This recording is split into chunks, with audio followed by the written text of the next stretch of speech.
Hi everyone, I just wanted to test out some of the newer pistols I've gotten this week. Give you my thoughts on them. Let me just put some gas in my 2 mags. These are out of gas. Doesn't need a full fill. Just shooting 1.5 mags through it, so it should be fine. Yeah, so the first gun I want to bring up is the VFC FNX45. So you can see full mag, I think it's 32 rounds. It's shiny mags and very gas efficient, this gun as well. It does about 3 mags on 1 fill. Here's the gun. It's very smooth, good trigger. Let me just, it's very light, clean break, reset short as well. Double action, decocker with double action, safety, glow in the dark sights which work really well. Threaded barrel, optics ready of course, Picatinny rail, interchangeable back straps, ambidextrous controls. I mean, everything about this gun is quite cool. Let's just take it apart real quick so I can show you these internals. Full steel, I believe. Really nice internals. It's VFC, so we know the quality is good. Also, one of the hardest kicking airsoft pistols I own. It kicks a lot more than a .22. Yeah, I was going to show you the trigger again, but I've already done that. Gas efficient, really fun to shoot, very accurate, well made, feels very realistic. Safety on, and shoot, safety off. So yeah, I really like this. Let me show you the recoil, I suppose. Have a look at this. You can see it kicks. You can actually feel the recoil, just to give you an idea. So yeah. Okay, let's test it out at distance. We got a 60-meter target with 0.25 gram BBs. Starts to dip at about 50 meters. I've got another target set at 50 meters. Let's shoot that. It hits pretty much, it drops about this much at 45, 50 meters. So that's just a hop up adjustment that I need to do, but very accurate. Let's do some up close shooting.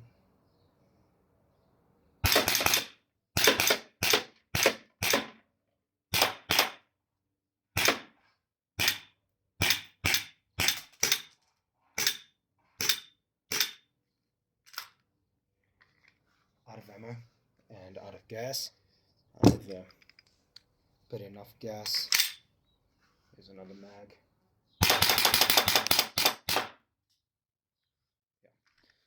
Yeah. So I only put a bit of gas in this one. I should have put a bit more, but yeah, it locks back perfectly every time, no issues. We've got the CZ P10C. I've got the optics mounting plate for it. But quite frankly, I must be honest, I do like the iron sights. It's a 3-dot, white dot iron sight. This gun, the thing I love about this gun is the ergonomics. Being a CZ, the grip just feels so natural. Like the beaver tail is quite large, and it just locks your hand in there like no other gun I own. So I really do like that. It's also surprisingly smooth, and the trigger is also fairly decent. Very short reset. In fact, shorter than the FNX45. Internally though, I will be honest, the VFC, the FNX, definitely is better internal quality. I've heard that these break over time, the bearing next to the hammer. But yeah, the external build quality is very similar to the VFC. I mean, it does have one benefit over the VFC, I suppose, and that's the lack of a wiggly slide. The FNX45 has a slight wiggle in the slide, which I suppose could be seen as a flaw. But it's really not that severe. So, yeah. I do like the way this feels in my hand. That has to be the best part. The bags are a lot less capacity, so we go from 31 rounds to 21 rounds. They are CO2, however, which I suppose is nice. It depends on who you ask. But for me, I like CO2 because I've never had a CO2 pistol that I liked, but this one's a first, so that's, I suppose, pretty cool. Its recoil is not that bad, not as dramatic as my FNX, but it's, I would say it's about the same as a WE Glock, if not slightly more. It's about the same as like a .22 almost. So let's see it.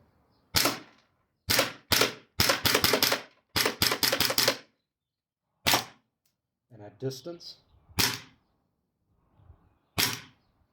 definitely a flatter hop than the FNX45, although in the FNX45's credit, I just need to adjust it. It's not the gun's fault. Way snappier than the FNX45. The FNX45 has a proper clunk to it. This is snappy. Very snappy. Like AAP01 levels of snappy, but way more recoil. That is one of my favorite pistols so far. Next up is one that's going to receive a lot of hate, but I got it for a very good price. Such a good price, in fact, that even the Lancer haters would probably buy it. It's a Lancer Stryk 5.1 high capper.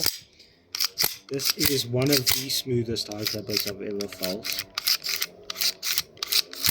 There's no lube or anything. This thing is dry. The trigger is just... it's like breaking a glass vial. It's just...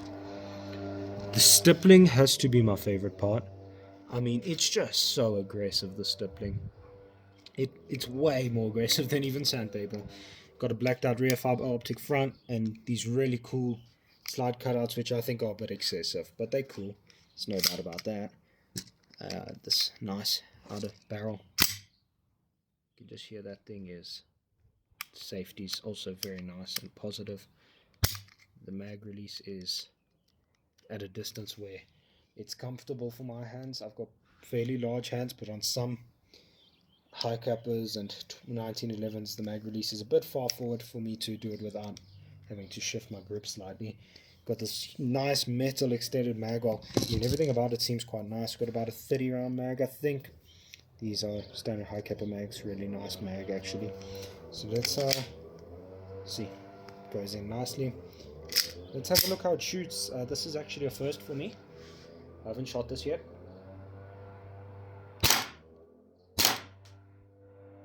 Okay, the recoil is not bad. It's got about a similar kick to the P10C. I will say though, it feels less substantial in terms of the kick than the P10C, because the P10C is a much lighter gun. So it's got the same kick, you just don't feel it as much. Let's see out to distance. That's way over hopping. Let's just adjust that real quick.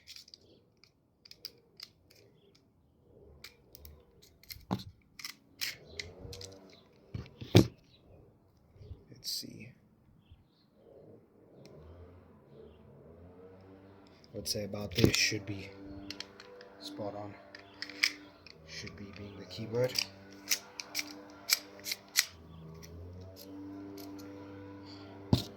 Honestly, it's hard to tell.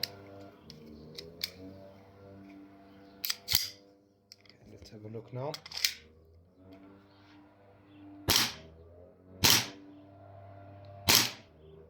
Still over hopping. That hop up has a lot of potential for heavy BBs, I can tell you that. It definitely has the ability to hop.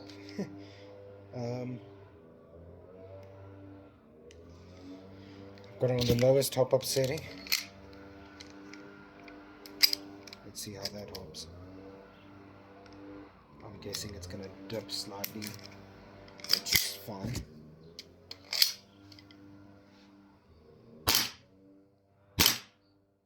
Wow. Flat all the way to 60 meters, no problem. Let's do some rapid fire.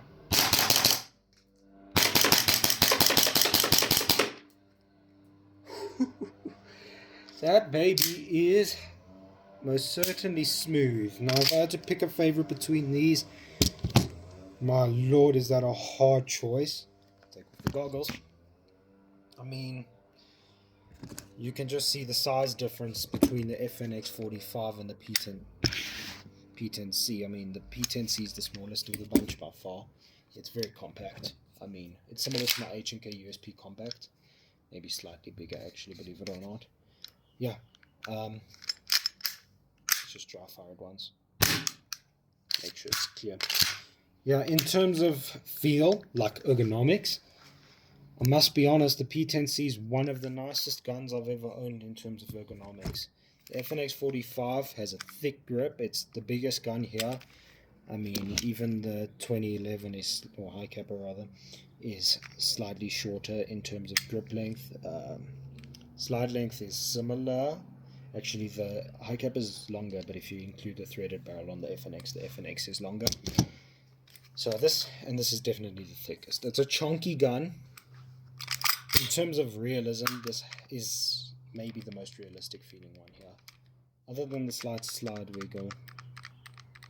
But I suppose when you put a mag in, it's less dramatic. Good job. The double action is definitely not that great. The single action, on the other hand, is really nice.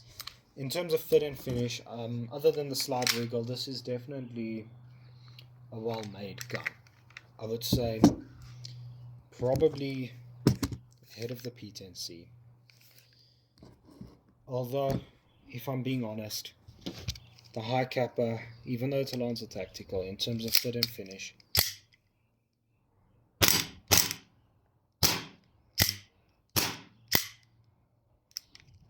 safety on by accident.